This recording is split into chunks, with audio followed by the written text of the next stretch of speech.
We must now select my successor, and it's only one man the opposition will accept.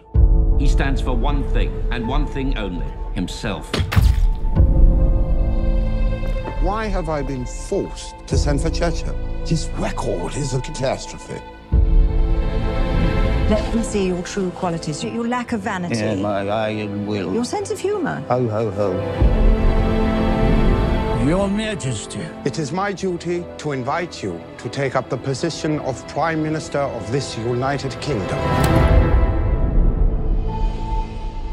I have always had on my bookshelves, for one reason or another, probably just because I love the idea of oratory and what it can do, various books like Great Speeches of the World, books, speeches that have changed the world and things like that. And in these books you can always find at least one speech of Churchill's, and often two or three. And at some point I discovered that he had written 3 of the greatest speeches ever written within a 4-week burst of eloquence. And it begged the question of, well, what spurred this bout of such eloquence?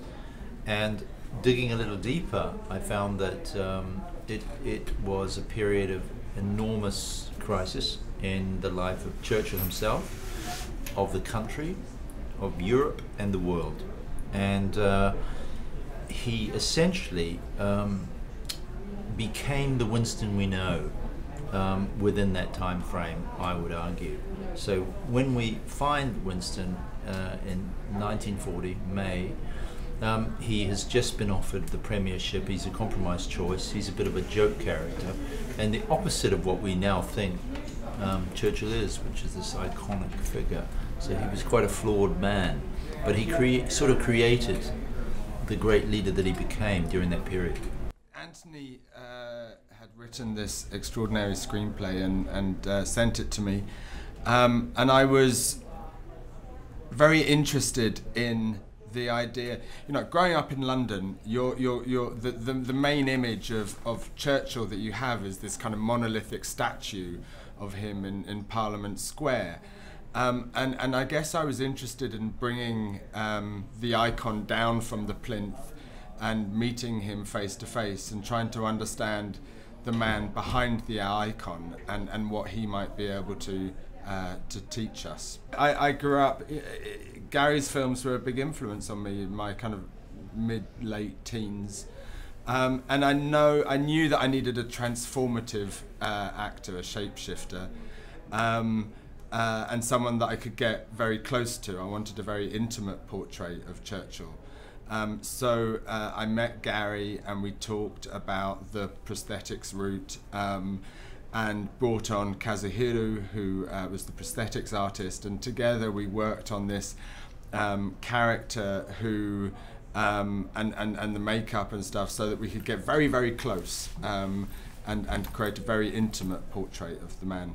I think I was just a bit afraid to take it on, which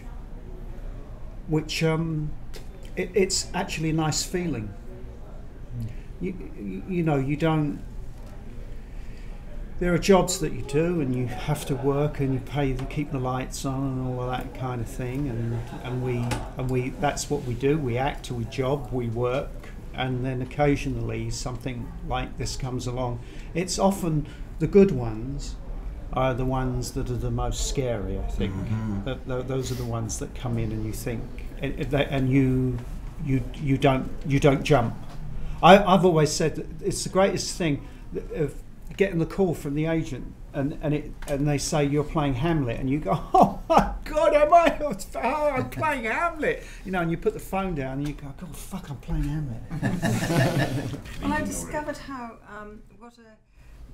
what an amazing wife she was to him, how supportive she was to him, how she took care of all the sort of the everyday things, and at the same time was there for him intellectually. She was there for him to talk.